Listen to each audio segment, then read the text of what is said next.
نحمده ونصلي على رسوله الكريم اما بعد فاعوذ بالله من الشيطان الرجيم بسم الله الرحمن الرحيم اتقوا بفراسة المؤمن فإنه ينصر بنور الله صدق الله مولانا العظيم وبلغنا رسوله النبي الكريم ونحن على ذلك لمن الشاهدين والشاكرين والحمد لله رب العالمين. درود پاک میں اللہم صلی علی سیدنا شفیعنا مولانا مولانا محمد وبارک وسلم صلاۃ و سلام علیک یا سیدی یا رسول اللہ وعلی آلک و اصحابک یا شفیعنا یوم الجزاء. اطمینان رکھیں 10 بجے انشاءاللہ تعالی ہماری محفل کے جو اختتام کا وقت ہے اپنے وقت پہ ہی انشاءاللہ تعالی محفل کا اختتام ہوگا اور انشاءاللہ تعالی ہم لنگر غوث اعظم سے فیض حاصل کریں گے انشاءاللہ تعالی. ایک بار اور جی لگا کے درود پاک پڑھیں اللہم صلی علی سیدنا شفیعنا مولانا مولانا محمد وبارک وسلم صلاۃ و سلام علیک یا سیدی یا رسول اللہ وعلی آلک و اصحابک یا شفیعنا یوم الجزاء.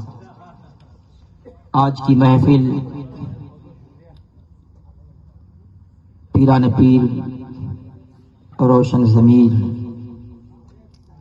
سیدنا شیخ عبدالقادر جیلانی المعروف 11ویں والے سرکار کی طرف منسوب ہے. عالی جناب شکیل انجینئر صاحب اور عالی جناب ید اللہ پٹیل صاحب اور ان کے رفقا عالی جناب صدام حسین صاحب اور جو ان کے ساتھی لوگ ہیں لائق عزت مبارکباد ہیں کہ انہوں نے آج کی محفل کو سرکار غوثیت مآب رضی اللہ تعالیٰ عنہ کے نام سے انعقاد کیا ہے. اللہ تعالیٰ سرکار غوث اعظم کے انہیں مائے. ایک چیز تو طے ہے کہ جب ہم کوئی کام کرتے ہیں اور اگر اس کا اجر نہ ملے تو وہ کام بیکار ہے. کہاوت ہے کہ جس جھاڑ سے پھل نہ آئے تو اس جھاڑ کو جڑ سے کاٹ کے پھینک دینا چاہیے، ہے نا. ایک آدھ جھاڑ کے علاوہ اشوکا کا جھاڑ ہے، کچھ جھاڑ ایسے ہیں جو خوبصورتی کے لیے لگاتے ہیں، ورنہ بے مقصد انسان کوئی کام نہیں کرتا ہے. یہ 11ویں شریف 12ویں شریف یہ بزرگان دین کے نام کی طرف منسوب کرتے ہم جو محافل کے انعقاد کرتے ہیں یہ کیوں کرتے ہیں، ملتا کیا ہے؟ بہت سارے لوگوں کے ذہن میں ایک بات آتی ہے کہ اللہ کے علاوہ کسی غیر اللہ سے مدد طلب نہیں کرنی چاہیے. ابھی آپ نے حضرت سے سماعت فرمایا ہے بزرگان دین سے کتنے لوگوں نے فیوز برکات حاصل کیے ہیں. تلوار چلتے چلتے رک جانا پیر کو ہی تو یاد کیا تھا، پیر کو ہی تو یاد کیا تھا نا. اللہ کے نبی صلی اللہ تعالی علیہ وآلہ وسلم کے ماننے والے اپنے تن من دھن کی قربانی کرنے والے صحابہ کرام. آج کی بات تو بعد کی بات ہے، میں صحابہ کرام کی بات بتاتا ہوں. حضرت سفینہ رضی اللہ تعالیٰ عنہ ایک صحابی ہے، فرماتے ہیں کہ میں ایک قافلے میں جا رہا تھا تو پہلے تو پاپ پیادہ لوگ چلتے تھے، گھوڑے سے، اونٹ سے، کھچر سے، یہی سواریاں ہوتی تھی. آج کی طرح تو پلین اور ٹرین اور 4 ویلر 2 ویلر تو ہوتے نہیں تھے. تو فرماتے ہیں جنگل سے قافلے کے ساتھ جا رہا تھا اور جیسے جنگل میں گیا تو کچھ حاجت پیش آئی. میں حاجت سے فارغ ہونے گیا اور جب فارغ ہو کے آیا تو قافلہ دور نکل چکا تھا، جنگل میں میں راستہ بھول گیا. فرماتے ہیں کہ راستہ تو بھول گیا لیکن جب کچھ دور چلا تو سامنے سے دیکھا ایک شیر چلا آ رہا ہے. سب بولیے شیر آ رہا ہے. اب سوچ لیجئے جنگل ہو، سامنے شیر ہو، اکیلا انسان ہو، پھر حالت کیا ہوگی؟ ہمارے آپ جیسے کہ تو لنگی اور کپڑے تو پہلے ہی خراب ہوں گے، ہے نا. حضرت سفینہ رضی اللہ تعالیٰ عنہ ارشاد فرماتے ہیں کہ جب جنگل کے شیر کو دیکھا نا تو وہ نبی کے صحابی تھے، سبحان اللہ. سامنے جو آتے ہوئے شیر کو دیکھا تو گھبرائے نہیں حضرت. اچھا بتاؤ، ایسی پریشانی میں جب سامنے شیر دہاڑتا ہوا آ رہا ہو، آدمی کس کو پکارے گا؟ سب بولیے، سب بولیے. 1400 سال بعد ہمیں یاد آ رہا ہے کہ ہم کو خدا کو پکارنا چاہیے مدد کے لیے، غیر اللہ کو نہیں پکارنا چاہیے. جلوہ فرما ہے تو آدمی کو تو اللہ اللہ پکارنا چاہیے نا.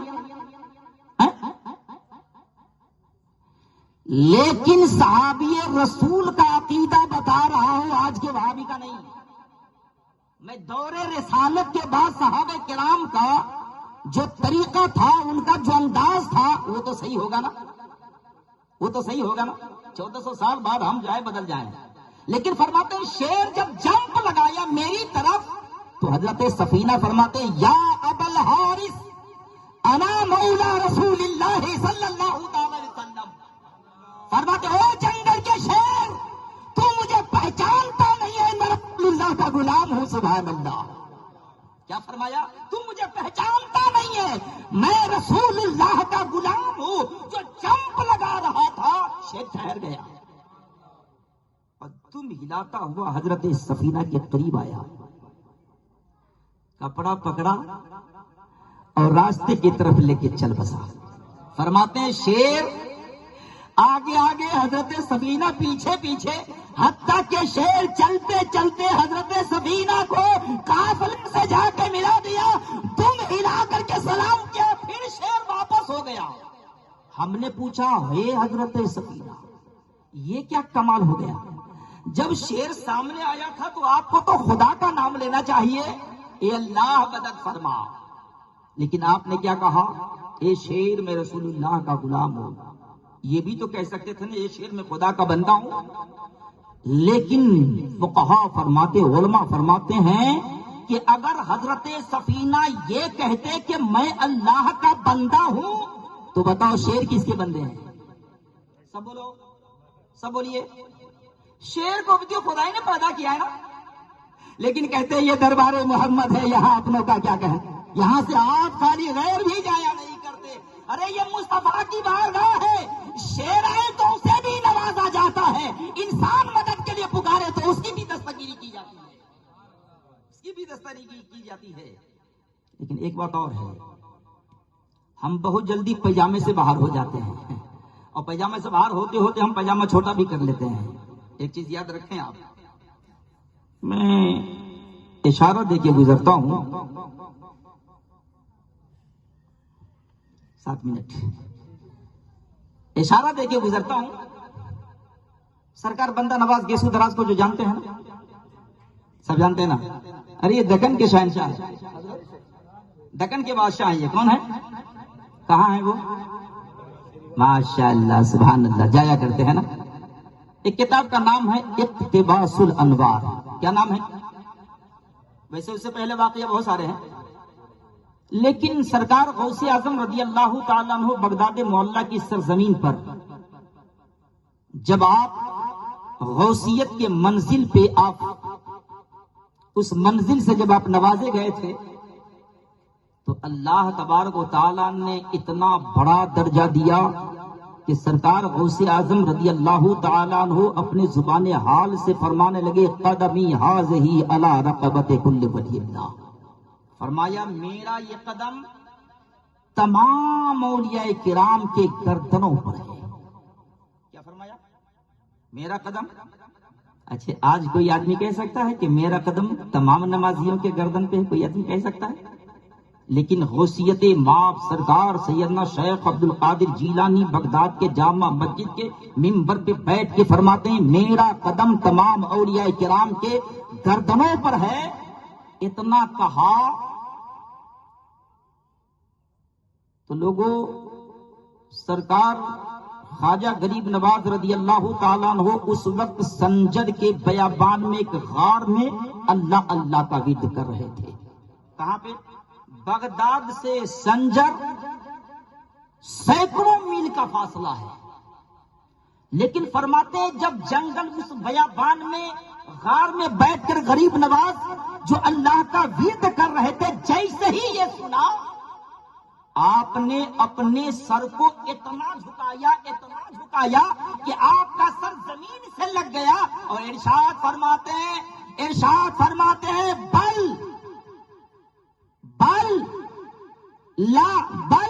لا عینی وراسی، اے سرکار غوث اعظم، آپ کا قدم صرف گردنوں ہی پہ نہیں ہے بلکہ میری آنکھوں پہ بھی ہے، میرے سر پہ بھی ہے، سبحان اللہ، میرے آنکھوں پہ بھی اور میرے سر پہ بھی ہے۔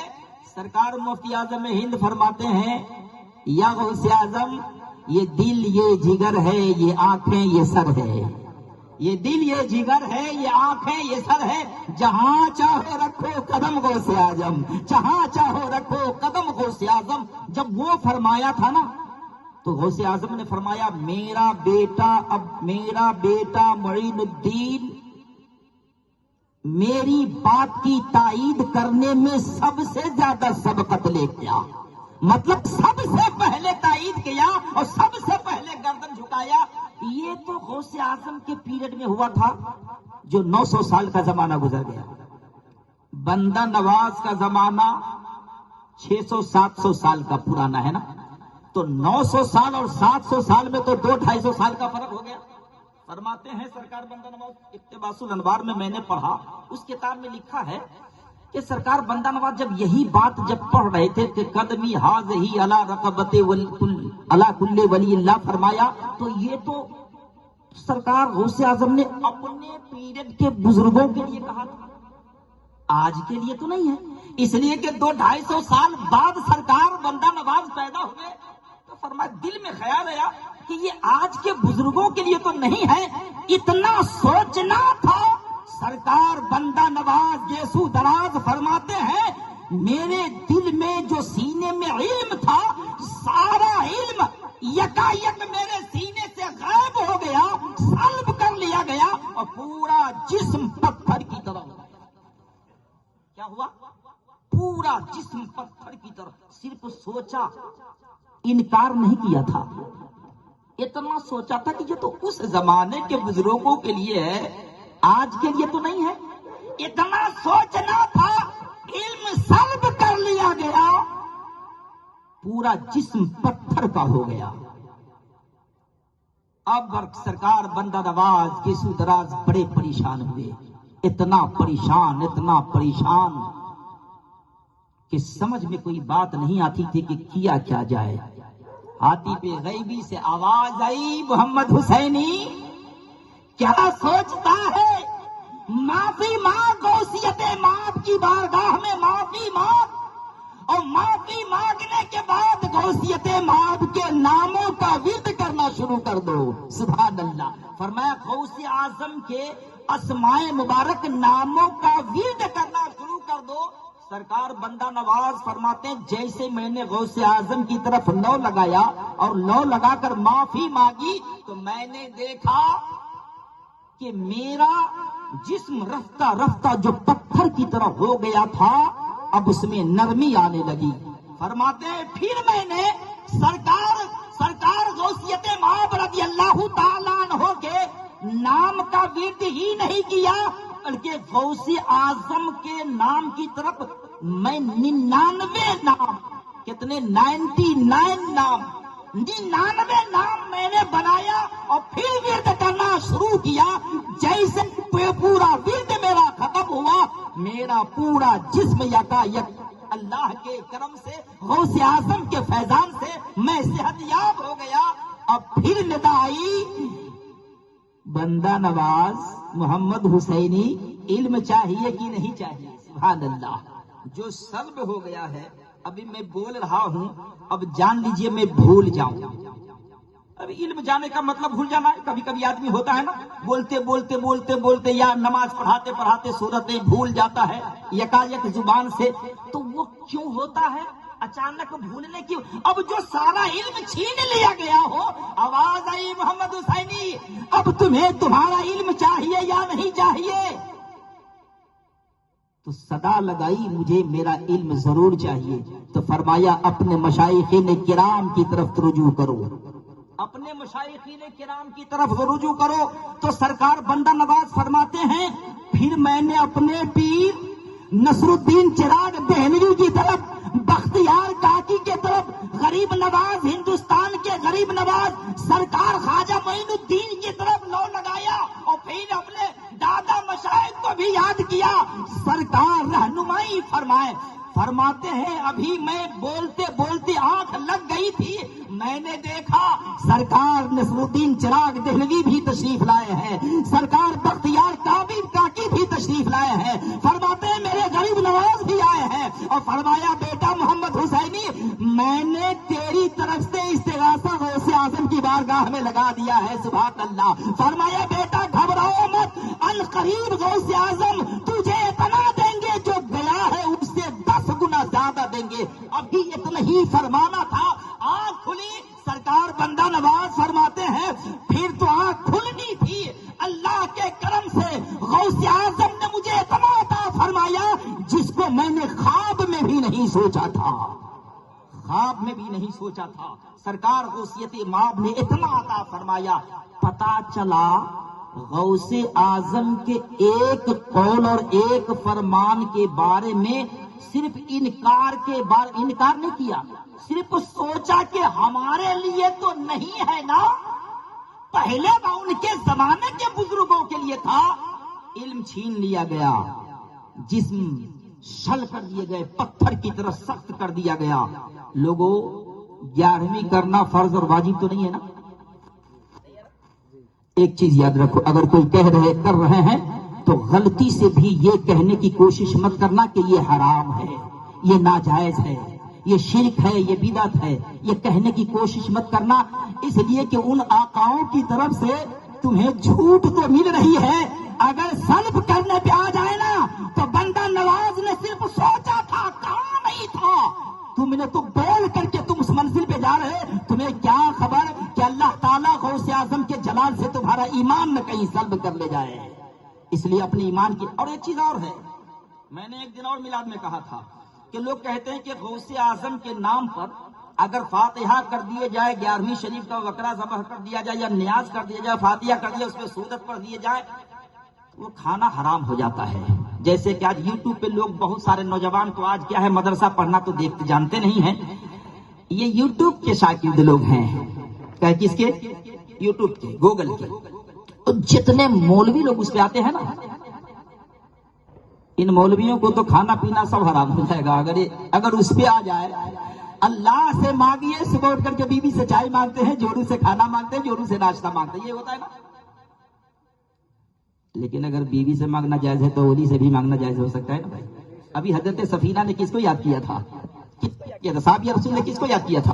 تو میں ایک بات بتا رہا ہوں کہ یہ جو کہتے ہیں نا کہ فاتحہ پڑھ دیا تو ناجائز ہو گیا، تو میں نے اس دن رات میں کہا تھا شاہپور دروازے میں کہ جب آدمی فصل کاٹتا ہے، فصل راس جب نکالتا ہے نا، تو غیر مسلم لوگ کیا کرتے ہیں؟ دھان کاٹنے کے وقت میں یا جواری کاٹنے کے وقت میں، گیہوں کاٹنے کے وقت میں کیا کرتا ہے؟ پہلے سب بولیے کرتے ہیں نا. اچھا یہ بتائیے کہ آپ کے لیے بچا کے رکھتے ہیں کہ یہ میاں لوگوں کو کھلانا ہے، مسلمانوں کو کھلانا ہے، اس پہ چھوڑ دیا جائے؟ بچا کے رکھتے ہیں. یہ سب پہ کرتا ہے وہ پوجا کرنے کے بعد ہی وہ نکالتا ہے. ٹھیک ہے. اب اگر قرآن پڑھنے کے بعد سورہ فاتحہ اور سورہ اخلاص پڑھنے کے بعد اگر کوئی چیز حرام ہو جائے، شرک اور بدعت ہو جائے، ناجائز ہو جائے، تو پھر پوجا کرنے کے بعد سب بولو کھائیں گے؟ تب تو یہ ننگے بھوکے ہو جائیں گے. اور میں سمجھتا ہوں ہفتہ بھی نہیں لگے گا، وہ قبرستان لے جا کر کے دفن کرنا پڑے گا. اس لیے اتنا ہی بولو جتنا ہضم کر سکے، ہم جتنا ہضم کر سکے. ورنہ دانا، ایک چاول کا دانا نہیں میسر آئے گا. نہ گیہوں کھا سکتے ہو، نہ دانا کھا سکتے ہو، نہ ہم جواری کھا سکتے. اس لیے کہ ہم خریدتے ہی اس سے ہے جو پوجا کر کے بازار میں لے کے آتا ہے کہ نہیں ہے نا. اس بات سے کسی کو انکار نہیں ہے نا. اگر انکار نہیں ہے تو پھر قرآن جس دانے پہ پڑھ دیا جائے وہ ناجائز و حرام نہیں ہوتا ہے. ویسے تو چاہے آپ سورہ فاتحہ پڑھو، سورہ اخلاص پڑھ کر کے آپ کسی کے نام کرو، یا بسم اللہ کہہ کر کے، تو بسم اللہ بھی تو قرآن شریف کے کسی سورت کا ایک ٹکڑا ہے نا بھائی. بسم اللہ الرحمن الرحیم یہ بھی تو سورت ہے نا قرآن شریف کی، یہ آیت ہے نا قرآن شریف کی. اگر آپ اس پہ آؤ گے تو آپ جیسے ہی بسم اللہ کہہ کے کھاؤ گے وہ کھانا حرام ہو جائے گا. اس لفڑے میں مت پڑھو، اس لیے کہ زیادہ کچھ پڑھ لینا بھی کبھی کبھی وبال جان ہوتا ہے، کبھی کبھی وبال جان ہوتا ہے. اس لیے عرض کرنا یہ ہے، میں لمبی تقریر نہیں کرنا چاہتا. اللہ کی بارگاہ میں دعا ہے مولا کریم ہمیں 11ویں والے سرکار کا صدقہ کھانے کی توفیق عطا فرمائے. ان کے نام پہ ہم کرتے ہیں نا تو ایک چیز یاد رکھیں، یہ بزرگوں کا طریقہ ہے. سرکار غوث اعظم رضی اللہ تعالیٰ ہر مہینہ، ہر چاند کے مہینے کی 11 تاریخ کو سرکار غوث اعظم اللہ کے نبی کے نام یہ فاتحہ کیا کرتے تھے. کیا کرتے تھے؟ 11ویں شریف ہمارا آج کا طریقہ نہیں ہے. اگر یہ ناجائز ہوتا تو غوث اعظم خود نہیں کیے ہوتے تھے. سرکار غوث اعظم ہر مہینہ 11 تاریخ کو اللہ کے نبی صلی اللہ علیہ وسلم کے نام فاتحہ خوانی کرتے تھے، ایصال ثواب کرتے تھے، خود بھی کھاتے تھے، اپنے حلقہ ارادت میں بیٹھنے والے اولیاء کرام کو بھی کھلاتے تھے، اور تمام آنے والے اپنے آپ کے مریدین متقدین سب کو کھلاتے تھے. اس میں تخصیص نہیں تھی کہ کوئی امیر نہیں کھائے گا غریب ہی کھائے گا، یا کوئی غریب ہی کھائے گا امیر نہیں کھائے گا، پیر نہیں کھائے گا مرید ہی کھائے گا. ایسا نہیں، غریب سرکار غوث اعظم خود بھی کھاتے اور اپنے ماننے والوں کو بھی کھلاتے، سب کے لیے لنگر عام تھا. لیکن یہ اتنا مشہور ہوا کہ غوث اعظم کے وصال کے بعد، انتقال کے بعد غلاموں نے دیکھا، ماننے والوں نے دیکھا، مریدین متقدین نے دیکھا، میرے پیر ہر مہینہ 11ویں شریف کیا کرتے تھے تو سرکار غوث اعظم رسول اعظم کے نام کرتے تھے، آج ان کے مریدین غوث اعظم کے نام کرتے ہیں. سبحان اللہ. تو ہمیں تو 11ویں شریف بھی ہم کرتے ہیں اور 12ویں شریف بھی ہم کرتے ہیں، یعنی غوث اعظم کے نام بھی کرتے ہیں، رسول اعظم کے بھی نام کرتے ہیں. یہ سنت غوث اعظم ہے. سبحان اللہ. اب جن کو غوث اعظم چاہیے وہ کرے، اور جس کو نہیں چاہیے تو سرکار غوث اعظم نے فرمایا ہے، ایک چیز یاد رکھے، بہجت الاسرار شریف کے ارشاد فرماتے ہیں، میں اس وقت تک جنت میں نہیں جاؤں گا جب تک اپنے مریدین متقدین کو میں جنت میں نہیں بھیج دوں گا. سبحان اللہ. یہ بہجت الاسرار شریف میں لکھا ہے، جب تک اپنے مرید. اور فرمایا کسی نے کیا حضور آپ کے مریدوں میں ایک چاہت ہے تو جاہل ہے، جو اچھے ہیں انہوں ان کے واسطے ہے. تو سرکار غوث اعظم سے کسی سے یہ بھی پوچھا، سرکار آپ کے ماننے والوں میں عالم، فاضل، محدث، مفتی، مولوی سب ہیں، پرہیزگار، نیکوکار سب ہیں، اور کچھ ایسے بھی ہیں جو بڑے بدکار ہیں جی، جن کے اکاؤنٹ میں کچھ بھی نہیں ہے، بڑے گنہگار ہیں. تو سرکار ان کا کیا بنے گا؟ تو سرکار غوث اعظم کا فرمان سنیے، آخری بات فرماتے ہیں، لوگوں جو میرے مرید میں نیکوکار ہیں، پرہیزگار ہیں، عالم ہیں، فاضل ہیں، محدث ہیں، مفتی ہیں، فرماتے ہیں وہ تو عبد القادر کے لیے ہے. سبحان اللہ. فرمایا جو نیکوکار، عالم، فاضل، محدث، مفتی، محدث ہے وہ تو مجھ عبد القادر کے لیے ہے، لیکن جو گناہگار سیاہکار ہے عبد القادر ان گناہگاروں کے لیے ہے. سبحان اللہ. فرمایا جو گناہگار ہیں عبد القادر ان گناہگاروں کے لیے ہے. تو لوگوں نماز اس کا مطلب نہیں ہے کہ نماز چھوڑ دیجیے، ڈنڈے مارے جائیں گے.